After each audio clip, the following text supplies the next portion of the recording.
Hi student, इस class में हम लोग colligative property of electrolytic solution के बारे में पढ़ेंगे। ये काफ़ी इंपॉर्टेंट है क्योंकि इसमें अब नॉर्मल मॉलिकुलर मास वगैरह के बारे में हम लोग कैसे फाइंड आउट करते हैं, प्लस वेंटो फैक्टर, ये सब सीखेंगे। तो जस्ट कॉलिगेटिव प्रॉपर्टी मैंने अभी तक काफ़ी समय से बोल रहा था, जब लास्ट क्लास में भी बताया था। कॉलिगेटिव प्रॉपर्टी क्या होता है? That is directly proportional to number of solute molecule. That is number of solute molecule का डायरेक्टली प्रोपोर्शनल होता है। आप जानते हैं अगर नंबर ऑफ सॉल्यूट मॉलिक्यूल किसी भी सॉल्यूशन में, सपोज एक सॉल्यूशन है, सॉल्यूशन में number of solute molecule increase होगा तो कॉलिगेटिव प्रॉपर्टी क्या होगा? इंक्रीज होगा। और नंबर ऑफ सॉल्यूट मॉलिक्यूल अगर डिक्रीज होगा तो कॉलिगेटिव प्रॉपर्टी क्या होगा? डिक्रीज होगा। ठीक है, इसका मीनिंग यही है।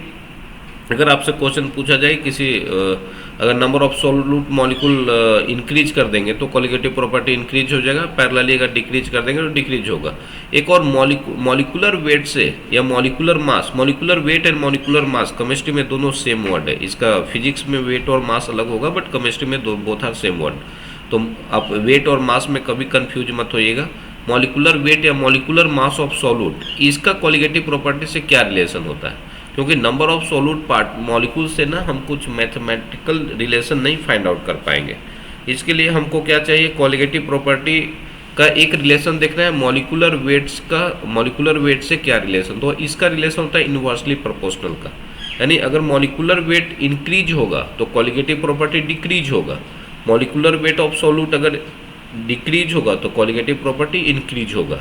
ठीक है, अब क्वेश्चन से कॉलिगेटिव प्रॉपर्टी का यूज क्या होता है? कॉलिगेटिव प्रॉपर्टी का यूज होता है डिफरेंट सब्सटेंस का मॉलिकुलर मासेस फाइंड आउट करने के लिए हम लोग यूज करते हैं। ठीक है, फॉर नॉन इलेक्ट्रोलाइटिक सॉल्यूट इसका यूज ही करते हैं मॉलिकुलर मास फाइंड आउट करने के। इसलिए मैंने जितने भी कॉलिगेटिव प्रॉपर्टी बताया तो उसमें हम molecular mass m1 find out करने के लिए आपको फॉर्मूला बताया था कि इसका मैथमेटिकल यूज होगा। नॉन इलेक्ट्रोलाइटिक सॉल्यूट क्या होगा? नॉन इलेक्ट्रोलाइटिक सॉल्यूट का जो मोलर मास होता है सेम होता है। इसमें नॉन इलेक्ट्रोलाइट मतलब उसमें ना एसोसिएशन होगा ना डिसोसिएशन होगा, तो उसका जो रियल जो मॉलिकुलर मास होगा वही उसका मोलर मास होगा, उससे ज़्यादा होगा ना कम होगा। ठीक है, for non electrolytic solute. But for electrolytic solute क्या होगा? मोलर मास जो ऑब्टेन्ड होगा वो is obtained from colligative property found to be either greater या लोअर। यानी यहाँ पर क्या होगा जी? The normal value. अगर आपने सॉल्यूट यूज किया है इलेक्ट्रोलाइट सॉल्यूट, इलेक्ट्रोलाइट सॉल्यूट जब आप किसी सॉल्यूशन में यूज करेंगे तो यहाँ पे दो केस हो सकता है, या तो एसोसिएशन हो जाएगा नहीं तो डिसोसिएशन हो जाएगा। तो एसोसिएशन या डिसोसिएशन होने के कारण जो रियल में उसका मॉलिकुलर मास होना चाहिए वो नहीं होगा। उससे क्या होगा? एक आपका डिफरेंट वैल्यू शो करेगा। डिफरेंट वैल्यू मीन्स क्या? या तो वैल्यू, अगर नॉर्मल वैल्यू हमारा x है तो x से ज़्यादा हो सकता है या x से कम हो सकता है। तो ये होता है ग्रेटर मॉलिकुलर मास, यानी मॉलिकुलर मास इंक्रीज हो जाएगा या मॉलिकुलर मास डिक्रीज हो जाएगा। क्लियर हुआ जी? The molar mass value higher या lower than the normal value is called abnormal molar mass. Abnormal molar mass means क्या है? एक तो आपका नॉर्मल मोलर मास है, अगर मॉलिक्यूल नॉन इलेक्ट्रोलाइट हुआ तो उसका जो मोलर मास होगा वो नॉर्मल मोलर मास होगा। बट जैसे आप इलेक्ट्रोलाइटिक सॉल्यूट यूज कर लेंगे उसमें क्या होगा? या तो सॉल्यूशन में एसोसिएशन या डिसोसिएशन हो जाएगा, जिसके कारण क्या होगा? एबनॉर्मल मोलर मास दिखेगा। एबनॉर्मल मोलर मास मीन नॉर्मल वैल्यू से अलग। अलग मीन्स क्या होगा? या तो वैल्यू ग्रेटर होगा या वैल्यू लोअर होगा। क्लियर? नेक्स्ट में आते हैं। अब एबनॉर्मल मोलर मास कहाँ से राइज होता है? ये राइज होता है first electrolytic solution, electrolytic solute से। ठीक है, ये जस्ट आपने पढ़ा कि ये कहाँ से राइज होता है? ये होता है इलेक्ट्रोलाइटिक सॉल्यूट से। सेकंड क्या होता है? जब हम इलेक्ट्रोलाइटिक सॉल्यूट किसी भी सॉल्यूशन में डालेंगे तो there is a two possibility, या तो एसोसिएशन हो गया या डिसोसिएशन होगा। तो वही association of solute molecule and dissociation of solute molecule. ठीक है, यहाँ पर दिखाया NaCl का डिसोसिएशन वगैरह। ठीक है, थर्ड क्या है? Association of solute molecule. Association means वैसा सॉल्यूशन जिसमें क्या हुआ? मॉलिक्यूल एसोसिएट हो जाए। यानी फर्स्ट क्या है? आपने इलेक्ट्रोलाइटिक सॉल्यूट यूज किया है तो वहाँ पर एसोसिएशन हो जा रहा है। तो certain organic molecule which undergoes association in aqueous non aqueous solution, तो क्या होगा? या तो डाइमर बनेगा। मान लीजिए कि n मॉलिक्यूल A का था, A एसोसिएट होकर AN बना, तो n का वैल्यू अगर 2 है तो डाइमर है, n का वैल्यू 3 है तो ट्राइमर है, 4 है तो टेट्रामर है। इस टाइप से क्या होगा?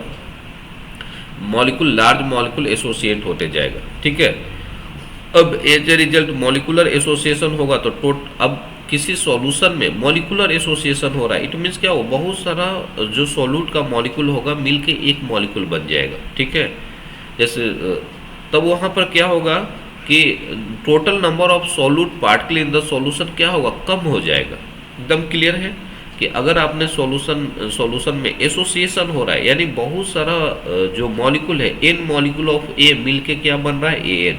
अगर 2 मॉलिक्यूल ऑफ ए मिल के बन रहा है ए टू, तो 2 मॉलिक्यूल मिल गया ना। अब 2 मॉलिक्यूल पहले था, आपको क्या हो गया, 1 मॉलिक्यूल। मान लीजिए 3 मॉलिक्यूल मिल के हो गया ए 3, 4 मॉलिक्यूल मिल के बन गया ए 4, इस तरह से A5 A6 बन रहा है। यानी बहुत सारा मॉलिक्यूल आपस में मिलके क्या हो रहा है कि एसोसिएशन हो रहा है। तो इससे क्या होगा, सॉल्यूट मॉलिक्यूल सॉल्यूशन में कम हो जाएगा। जब सॉल्यूट मॉलिक्यूल सॉल्यूशन में कम हो जाएगा तो क्या होगा, कॉलिगेटिव प्रॉपर्टी को देखिए। Colligative property directly proportional to solute. तो सॉल्यूट कम हो गया तो कॉलिगेटिव प्रॉपर्टी क्या होगा, कम हो जाएगा। बट इसका हमको मोलर मास से क्या रिलेशन है वो ज़्यादा समझना है। तो value of colligative depends on number of solute particle in the solution. ये ठीक है, वो तो बताया कि कम हो जाएगा। Association of solute molecule, molecular association lower the value of colligative, exactly lower होगा। क्योंकि अगर सॉल्यूशन में जो आपका सॉल्यूशन है उसमें सॉल्यूट कम हो जाएगा, अगर सॉल्यूट कम मॉलिक्यूल या सॉल्यूट का मॉलिक्यूल कम हो गया तो कॉलिगेटिव प्रॉपर्टी डायरेक्टली प्रोपोर्शनल होता है सॉल्यूट मॉलिक्यूल। तो सॉल्यूट कम हो जाएगा तो कॉलिगेटिव प्रॉपर्टी लोअर हो जाएगा, एग्जैक्टली। मोलर, अब देखिए मोलर मास जो होता है हमारा, molar mass is inversely proportional to 1 by colligative property, या colligative property is inversely proportional to 1 by molar mass. तो अब क्या होगा, देखिए molar mass of any solute is inversely value of colligative property. Molar mass of the solute in the solution lead to molar mass higher than the normal या molar mass of the solute. अगर अब क्या होगा, molar मास उसका increase कर जाएगा। इसमें को molecular association of solute in the solution, अगर मान लीजिए कि पहले मोलर मास एक सल्फर था, ठीक है, एक सल्फर है सपोज, अब ये एसोसिएट होके 8 सल्फर एसोसिएट होके क्या बन गया, एसिड। तो एसिड का मॉलिक्यूलर मास क्या होगा, इंक्रीज हो जाएगा। मॉलिक्यूलर मास एक सल्फर था, 8 मॉलिक्यूल ऑफ सल्फर इंक्रीज होके एसिड बन गया, तो molar mass higher than the normal हो जाएगा। क्लियर है ना, क्योंकि जब एसोसिएशन होगा तो उसका मोलर मास इंक्रीज कर जाएगा। तो मोलर मास अगर इंक्रीज कर गया तो कॉलिगेटिव प्रॉपर्टी क्या होगा जी, डिक्रीज कर जाएगा, क्योंकि ये क्या है, इनवर्सली प्रोपोर्शनल है। इसका benzoic acid in benzene form dimer, molar mass will normally the twice the actual molar mass, ठीक है। अगर twice the actual molar mass हो जाएगा, ठीक है। वेंटो फैक्टर कहाँ से है, यही एबनॉर्मल बिहेवियर को ऑब्जर्व के कारण हमारा क्या है, वेंटो फैक्टर आई जिससे हम बोलते हैं। एक साइंटिस्ट है वेंटोप ने, जिनके नाम पर है, उस समय के बड़े साइंटिस्ट हैं। आई थिंक कि मेरे को आइडिया नहीं इनको नोबेल प्राइज मिला है या नहीं, बट आप चेक कर सकते हैं। देखिए ये क्या किया, एबनॉर्मल बिहेवियर को अकाउंट करने के लिए, चेक करने के लिए वेंटो फैक्टर आई आया। In order to account the abnormal behaviour of such solution, van't Hoff ने एक फैक्टर इंट्रोड्यूस किया that is called van't Hoff factor, ठीक है। आई को हम लोग दिखाते हैं, इसको आई से ए क्या है, observe colligative property divided by normal colligative property. एक रेशियो है, कुछ नहीं है, एक रेशियो है कि आपने ऑब्जर्व कितना किया, एक्चुअल कितना था, ठीक है। तो this is observe colligative property divided by normal colligative property. But हमको किस फॉर्म में चाहिए, हमको मोलर मास के फॉर्म में जनरली हम, क्योंकि हमको मोलर मास ही तो फाइंड आउट करना है। तो आई अगर देखिए क्या होता है, मोलर मास के केस में क्या होता है, कॉलिगेटिव प्रॉपर्टी क्या होता है, inversely proportional to molar mass. तो अगर ऑब्जर्व कॉलिगेटिव प्रॉपर्टी है तो इसका क्या होगा, reverse 1 by observe molar mass divided, ये क्या, इसी को अगर आप एक कुछ रटने का नहीं है, एक याद रखिए, ऑब्जर्व बाई नॉर्मल, कुछ भी होता है ऑब्जर्व बाई नॉर्मल, ठीक है। जैसे आप परसेंटेज भी फाइंड आउट करते हैं ना, आपका अगर 500 का एग्जाम था, आपने 300 लाया, तो परसेंटेज निकालने क्या करते हैं, 300 बाई, इस टाइप से आप करते हैं। तो कितना लाया डिवाइडेड बाई कितना का था, तो ऑब्जर्व बाई नॉर्मल वही आई है। आपको इसको ऐसे याद रखिए, रटने का नहीं है। और मोलर मास के टर्म में क्या होगा, मोलर मास इनवर्सली प्रोपोर्शनल है, तो ऑब्जर्व का 1 by observe molar mass divided by 1 by normal molar mass क्या होगा, इसका उल्टा हो जाएगा, ठीक है। ये हो जाएगा normal molar mass divided by observe molar mass, क्योंकि इसका इनवर्सली प्रोपोर्शनल हो जाएगा, ठीक है जी। क्लियर, मजा आ रहा है इसमें। चलिए डिग्री ऑफ, अगर मैं बोलता हूँ कि एन मॉलिक्यूल ऑफ ए था, सॉल्यूशन एक सॉल्यूशन है जिसमें सॉल्यूट का मैं बोलता हूँ कि एन मॉलिक्यूल है, ए का एन मॉलिक्यूल है, ठीक है। हमने सॉल्यूशन लिया, एक इसमें ए क्या है, सॉल्यूट है, उसका एन मॉलिक्यूल है, ए क्या किया, N A molecule A N में कन्वर्ट हो गया, मतलब देयर इज ए एसोसिएशन या there is a formation of polymer, dimer, trimer, tetramer. तो यहाँ क्या हुआ, एसोसिएशन ऑफ सॉल्यूट ए हो रहा है, जहाँ एन क्या है, number of molecule of solute A, N क्या है, एसोसिएशन मॉलिक्यूल। तो ये पहले एक मोनोमर था, पॉलीमर में कन्वर्ट हो रहा है, डाइमर, ट्राइमर। तो मैं इसका एक एक्सप्रेशन देखिए क्वेश्चन बनाने में यूज होगा, ठीक है, इसको समझना जरूरी है। अगर मान लीजिए ए एन ए इनिशियल क्या था, एन मॉलिक्यूल ऑफ ए था, फाइनली क्या बन गया, ए एन बन गया। तो टोटल मोल का कितना चेंजेज हुआ बिफोर एसोसिएशन, जब एसोसिएट नहीं हुआ था, मान लेते हैं कि ये ए मोल था, ठीक है, सॉल्यूट आपका कितना मोल था, ए मोल था, और बिफोर एसोसिएशन ए कितना था, 0, तो कुछ बात एसोसिएट ही नहीं हुआ। आफ्टर एसोसिएशन जब मान लेते कि डिग्री ऑफ एसोसिएशन अल्फा है, अल्फा पर मोल, अल्फा क्या है आपका alpha is equal two degree of association पर मोल, अल्फा क्या है, डिग्री ऑफ एसोसिएशन पर मोल। तो मान लीजिए कि 1 मोल से अल्फा डिसोसिएट हो रहा है, तो ए मोल से कितना डिसोसिएट होगा, 1 से अल्फा, तो ए से कितना होगा, ए अल्फा। तो आफ्टर एसोसिएशन बचेगा क्या, ए इनिशियल था, A minus A alpha dissociate हो गया, तो बचेगा कितना, ए माइनस ए अल्फा। ए अगर आपका इनिशियल मोल था और alpha is a degree of association, तो कितना मोल डिसोसिएट हो जाएगा, 1 मोल में अल्फा था, ए मोल में ए अल्फा, ए अल्फा डिसोसिएट हो गया, तो बचेगा कितना, ए माइनस ए अल्फा, वही यहाँ लिखा हुआ। ए कितना था, ए बनेगा कितना, ए अल्फा बाई एन, क्योंकि इसमें क्या हुआ, एसोसिएशन हुआ, तो ए अल्फा बाई एन बनेगा।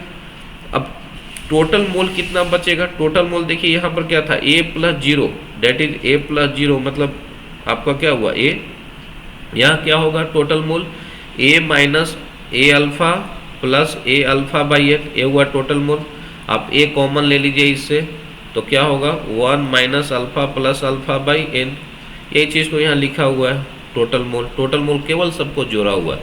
ए क्या है, initial mole of solute, A alpha क्या है, डिग्री ऑफ डिसोसिएशन, क्लियर है। इसको आई का अगर मान लीजिए कि डिग्री ऑफ एसोसिएशन का केस आएगा, तो आई का वैल्यू वगैरह फाइंड आउट करने के लिए आएगा, ठीक है। जब आपका अल्फा क्या होगा, लेस देन 1 होगा, मतलब डिसोसिएशन कंप्लीट नहीं हुआ है, अल्फा अगर 1 हो गया यानी वो क्या हुआ, 100%। आपने एक सॉल्यूशन लिया भाई, और ये सॉल्यूशन अगर 100% एसोसिएट हो गया, जितने भी सॉल्यूट मॉलिक्यूल हैं, तो वहाँ क्या होगा, अल्फा 1 हो जाएगा, यानी रिएक्शन कंप्लीट हो गया।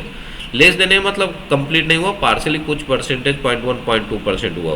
तो टोटल मोल अगर मोल के टर्म में आई लिखेंगे तो क्या हो जाएगा, total mole after association divided by total mole before association. Before association mole कितना था, ए जो आपने लिया था यहाँ, बिफोर एसोसिएशन ए कितना था, ए टोटल मोल ए प्लस 0 ए, और आफ्टर एसोसिएशन टोटल मोल कितना हो गया, A into 1 minus alpha plus alpha by N, तो इतना बाई इतना, आई यही है ना, total mole after association divided by before association. तो दोनों का वैल्यू करेंगे तो 1 माइनस आई का वैल्यू क्या आएगा, 1 minus alpha plus alpha by N, ये वैल्यू आएगा, ठीक है। एक किसके लिए वैल्यू है, जब अल्फा लेस देन 1 है, कंप्लीट एसोसिएशन नहीं हुआ है, डिग्री ऑफ डिसोसिएशन अल्फा क्या है, 1 नहीं है, लेस देन 1 है। अगर मैं बोलूँ कि अल्फा 1 हो गया यानी एसोसिएशन कंप्लीट हो गया, 100% मॉलिक्यूल एसोसिएट हो गया, तो अल्फा का 1 अगर इसमें वैल्यू पुट कर देंगे तो आई इक्वल टू क्या होगा, 1 प्लस 1 बाई एन, यानी 1 माइनस 1 एक 1 बाई एन हो जाएगा, सीधा 1 बाई एन लिख दीजिए, डेट इज आई का वैल्यू क्या हो जाएगा, 1 बाई एन। अल्फा अगर 1 पुट कर देंगे तो आई का वैल्यू 1 बाई एन होगा। तो ए रिलेशन भी याद रखिए कंप्लीट डिसोसिएशन के लिए क्या होता है। इसके बाद जस्ट मैं आपको अगर मान लीजिए कि डिफरेंट एसोसिएशन प्रोसेस है, कहीं पे डाइमर फॉर्मेशन हो रहा है, ये सब आपको मौखिक याद रखना है, ठीक है। अगर डाइमर फॉर्मेशन हो रहा है यानी 2A मॉलिक्यूल 2A का मॉलिक्यूल A2 में कन्वर्ट हो रहा है, तो n इक्वल टू क्या है जी, यहाँ पे n इक्वल टू क्या है, 2, क्लियर हो गया। n क्या है आपका, डाइमर बन रहा है ना, इसलिए ये डाइमर बनता है, n इक्वल टू 2 है, ट्राइमर बनेगा तो n इक्वल टू 3 है, टेट्रामर बनेगा तो n इक्वल टू 4 है। तो i इक्वल टू क्या आपने देखा था, 1 by N, I equal to देखा था ना 1 by N, I equal to यहाँ पर क्या था, I equal to 1 by N. N का वैल्यू 2 है, डाइमर बन रहा था आई इक्वल टू 1/2। अगर आप ऑब्जेक्टिव क्वेश्चन में डायरेक्ट बोल सकते हैं, अगर अल्फा लेस देन 1 है तो आई का वैल्यू क्या होगा जी, आई इक्वल टू क्या, तो 1 minus alpha plus alpha by N. तो एन का वैल्यू पुट कर दीजिए वहाँ, 1 minus alpha plus alpha by 2 ये होगा। अब एक इसको थोड़ा सॉल्व करेंगे, 1 माइनस अल्फा बाई 2 होगा। फिर अगर ट्राइमर बनेगा तो same i equal to 1/3, 1 minus 2 alpha by 3 होगा। टेट्रामर तो same i equal to 1/n तो 1/4। यहाँ आप एन का वैल्यू 4 रख दीजिए, इस एन बनेगा तो इस आपको सेम आएगा, ये आपको ध्यान रखना है। एक और इसमें पढ़ना है आपको डिसोसिएशन। आपने अभी क्या पढ़ा है, एब्नॉर्मल बिहेवियर में एसोसिएशन पढ़ा। डिसोसिएशन होगा तो क्या होगा, आयोनिक सॉल्यूशन जितने भी होता है वो क्या होता है, डिसोसिएट हो जाता है एक्वस सॉल्यूशन में। क्या करता है, कटायंस और अटायंस बनाता है। रिजल्ट क्या होता है, अगर डिसोसिएशन होगा तो नंबर ऑफ सॉल्यूट पार्टिकल क्या होगा, सॉल्यूशन में इंक्रीज होगा। क्लियर। अगर मान लीजिए एक मॉलिक्यूल 8 मॉलिक्यूल में डिसोसिएट हो गया, ठीक है, तो क्या होगा, यानी और एक था अब वो 8 और ज़्यादा बन गया। आपने एक मॉलिक्यूल लिया NaCl, ये डिसोसिएट होकर Na plus plus Cl minus में कन्वर्ट हो गया, यानी 2 मॉलिक्यूल बन गया ना सॉल्यूट का। तो number of solute particle in the solution क्या होगा, इंक्रीज हो जाएगा। इंक्रीज अगर कॉलिगेटिव प्रॉपर्टी क्या हो, directly proportional to number of solute molecules. तो सॉल्यूट मॉलिक्यूल इंक्रीज होगा तो कॉलिगेटिव प्रॉपर्टी इंक्रीज होगा। अब क्या होगा, the value of depend on the number of dissociation increase the value of colligative property. अभी बता दिया कि कॉलिगेटिव प्रॉपर्टी इंक्रीज हो जाएगा। Molar mass of solute is inversely related to colligative property, ठीक है। मोलर मास तो dissociation of molar mass of solute is lower than the normal value.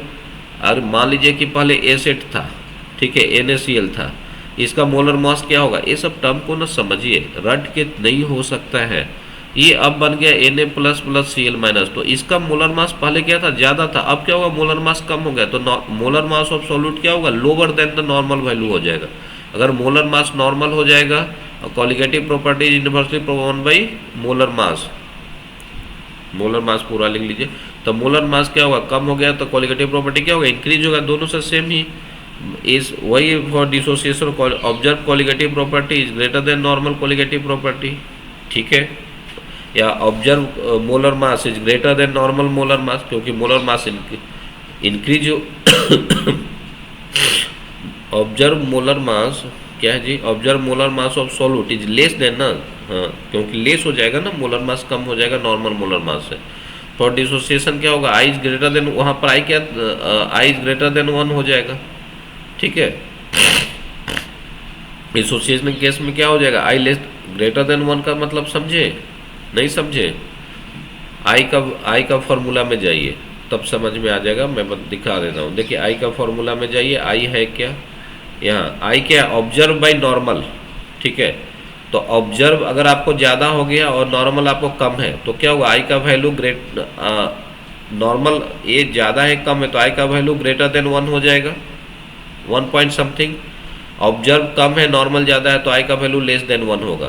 तो इन केस ऑफ एसोसिएशन क्या होगा, in case of association observe colligative property क्या होता है, कम है ये ज़्यादा है तो लेस देन 1 होगा। डिसोसिएशन केस में क्या होगा, आपका आई ग्रेटर देन 1 होगा। ये सब टर्म को ना समझ के आगे बढ़िए तो ज़्यादा बेटर रहेगा, नहीं तो रट के ज़्यादा चलेगा नहीं। तो आई ग्रेटर देन 1 क्यों लिखा डिसोसिएशन के केस में, आई लेस देन 1 क्यों लिखता है एसोसिएशन के केस में, तो ये सब टर्म को समझना है ना कि रटना है। तो एसोसिएशन केस में मान लीजिए एक्स बी वाई एक कोई मॉलिक्यूल है, सॉल्यूट है, जो इस टाइप से एक्वा सॉल्यूशन में डिसोसिएट हो जा रहा है। आप जानते भी, मान लीजिए कि आपको MXNY कोई सॉल्यूशन है, इसको अगर आपके सॉल्यूशन में डिसोसिएट करना है तो क्या होगा जी, XMY plus plus YNX minus, ये फॉर्मूला है किसी भी कंपाउंड को आपको एसोसिएट डिसोसिएट करने के लिए, ठीक है। मान लीजिए कि आपका क्या है MXNY, मैं इधर लिख देता हूँ, MXNY कोई आपको मॉलिक्यूल है जिसको आपको एक्वा सॉल्यूशन में डिसोसिएट करना है तो क्या होगा, XMY plus plus YNX minus, ये फॉर्मूला है, इसी पे डिसोसिएट करते हैं, ठीक है। तो इनिशियल मोल मान लीजिए AX BY का इनिशियल मोल कितना था, A लिया इनिशियली, तो ये डिसोसिएट नहीं होगा ना, तो ये 0 0, तो टोटल मोल कितना हुआ, A plus 0 this is equal to A। After dissociation मैं बोलता हूँ कि अल्फा क्या है हमारा डिग्री ऑफ डिसोसिएशन, एक मोल में डिग्री अल्फा क्या है, डिग्री ऑफ डिसोसिएशन पर मोल, एक मोल से अल्फा डिसोसिएट होगा तो ए मोल से कितना डिसोसिएट होगा जी, ए अल्फा। तो बचेगा कितना after dissociation, A minus A alpha. A alpha तो डिसोसिएट हो गया, तो बचा कितना, ए minus A alpha. X A Y plus x A alpha बनेगा, ये क्या होगा, वाई ए अल्फा बनेगा। टोटल मोल कितना होगा, ए माइनस ए अल्फा। ये टोटल मोल क्या होगा, ए माइनस ए अल्फा क्या होगा, ए minus A alpha plus x A alpha plus Y A alpha, यही होगा ना टोटल मोल। क्लियर है। तो अब डिसोसिएशन के केस में आई का वैल्यू क्या होगा, total mole after dissociation divided by initial, before dissociation, after और बिफोर डिसोसिएशन। तो बिफोर डिसोसिएशन ये था A minus A alpha plus X alpha Y alpha, जोड़ेंगे 1 plus X plus Y minus 1 into alpha आएगा। Degree of given by alpha, अगर यहाँ से देखिए कभी कभी आपका अल्फा का वैल्यू दिया रहेगा, कभी आपको अल्फा का वैल्यू निकालना रहेगा, ठीक है। यहाँ से बहुत सारे क्वेश्चन में अल्फा का भी वैल्यू फाइंड आउट करना था। अल्फा क्या है, डिग्री ऑफ डिसोसिएशन पर मोल। तो अगर अल्फा 1 रखेंगे तो देन आई का वैल्यू क्या हो जाएगा, ए स्मॉल आई है, आई का वैल्यू क्या हो जाएगा, देखिए कहीं कैपिटल आई लिख दिए आप, बाई मिस्टेक है, आप उसको स्मॉल आई कर लीजिएगा। अगर अल्फा का वैल्यू 1 यानी कंप्लीट डिसोसिएशन हो चुका है, आपने अगर वाटर में नमक डाल दिया तो NaCl 100% क्या हो गया, डिसोसिएट हो गया, तब अल्फा का वैल्यू क्या हो जाएगा 1। देन आइज का वैल्यू क्या हो जाएगा, x प्लस 1, ठीक है। यानी ऑब्जर्व कॉलिगेटिव प्रॉपर्टी क्या होगा, x plus Y time the normal colligative property हो जाएगा। ये सब टर्म को याद रखिए, ठीक है। और अगर अल्फा 1 है तो i का वैल्यू x प्लस वाई हो जाएगा। इट्स मीन्स क्या होगा कि observe colligative property will be x plus Y time the normal colligative property हो जाएगा। अल्फा नॉट इक्वल टू 1 है, नॉट इक्वल टू 1 यानी क्या होगा, अल्फा ग्रेटर देन 1 होगा, तो i equal to 1 plus X plus Y minus 1 into alpha होगा, ठीक है। ये वैल्यू याद रखिए किसके केस के लिए, डिसोसिएशन के लिए। तो अब देखिए अगर सोलूट टाइप, अगर ए बी टाइप हम लोग लेते हैं, NaCl KCl KNO3 टाइप, तो ए क्या होगा, x प्लस वाई का वैल्यू क्या होगा जी, NaCl टूटेगा तो क्या होगा, Na plus plus Cl minus, वही फॉर्मूला जो हमने बताया mx ny। अगर इसको आप तोड़ते हैं तो क्या बचेगा, x m n का y plus plus Y N X minus, इसका x, इसके x होगा, जो भी इसका नंबर है आगे आ जाएगा, और y जो इसका आपका वैलेंसी, जो m का वैलेंसी है y है और n का वैलेंसी x है, तो m का वैलेंसी इसके साथ y इसका रहेगा, और n का वैलेंसी, जो n का वैलेंसी x था, x के साथ रहेगा। ये फॉर्मूला एकदम ध्यान रखें, कभी कोई गलत नहीं होगा, ठीक है। अब अल्फा इक्वल टू 1 है तो 2 हो जाएगा x प्लस वाई। अगर अल्फा लेस देन 1 है तब क्या होगा, अभी आपने देखा जी, अल्फा लेस देन 1 है तो 1 plus X plus Y minus 1 into alpha, X plus i equal to क्या होगा, 1 plus X plus Y minus 1 into alpha. उस फॉर्मूला पे बैठा ये 1 प्लस अल्फा हो जाएगा। अगर 2 का 2 है तो एक्स प्लस वाई का वैल्यू 2 है, अगर 3 है तो 1 प्लस 2 अल्फा होगा, 1 प्लस 3 अल्फा CnO3। इसको तोड़िए, जैसे आपको मैं एक तोड़ के दिखा दे रहा हूँ, किसका तोड़ के दिखा दूँ, आपको दिखा देता हूँ Na3PO4, मान लीजिए Na3PO4। कैसे तोड़ेंगे इसको, हम डिसोशिएट करेंगे Na3PO4 को, देखिए 3Na प्लस प्लस PO4 क्या होता है जी, PO4 क्या होता है, PO4 के साथ कुछ नहीं है, कंप्लीट पूरा है, तो ये क्या होगा 1, PO4 क्या हो जाएगा आपका 3 माइनस, तभी तो होगा ना Na3PO4। फॉस्फेट क्या होता है 3 माइनस, तभी तो यहाँ देखिए 3 प्लस चार्ज 3 माइनस चार्ज, ठीक है।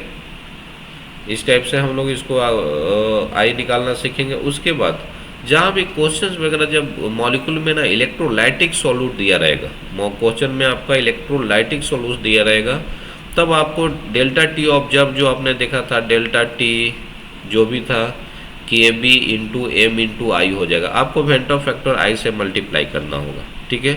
यहाँ पर आपको आई जैसे आप निकालने जाएंगे, एक टर्म अल्फा भी आएगा, डिग्री ऑफ डिसोसिएशन, तो क्वेश्चन में कभी अल्फा दिया रहेगा, कभी, तो आपको आई का वैल्यू फाइंड आउट करना है। फिर इसी तरह से आपको फ्रीजिंग पॉइंट डेल्टा TF के केस में KF इंटू एम इंटू आई देना होगा। पाई ऑब्जर्व ठीक है। इसमें सी आर टी इंटू आई देना होगा, फिर delta P x of solute यानी एक्स बी इंटू आई देना होगा। ठीक है। तो जहाँ भी हम एसोसिएशन डिसोसिएशन का बात करेंगे, यानी एक कहाँ से आएगा, जब सॉल्यूट हमारा इलेक्ट्रोलाइटिक होगा। जब इलेक्ट्रोलाइटिक होगा तो हम मेंटल फैक्टर आई, जब आई का बात करेंगे तो वहाँ एक टर्म अल्फा भी आ जाएगा, डिग्री ऑफ डिसोसिएशन, तो उसको भी आपको हो सकता है किसी क्वेश्चन में फाइंड आउट करना होगा। ठीक है। सॉल्विटी ऑफ गैस इन लिक्विड, ये आप डेली आप रेगुलर लाइफ में तो आप कोल्ड ड्रिंक वगैरह पीते ही हैं, तो आप जानते ही हैं कि वो जो आप पीते हैं उसमें क्या होता है, CO2 को डिजोल्व किया रहता है। ये थोड़ा पढ़ लीजिएगा, इसमें कुछ ऐसा है नहीं कि प्रेशर बढ़ाते जाएंगे तो क्या होगा, सॉल्युबिलिटी बढ़ते जाएगा। एक बार आप थोड़ा देख लीजिएगा, ये आप क्लियर हो जाएगा। ठीक है, ओके, थैंक यू।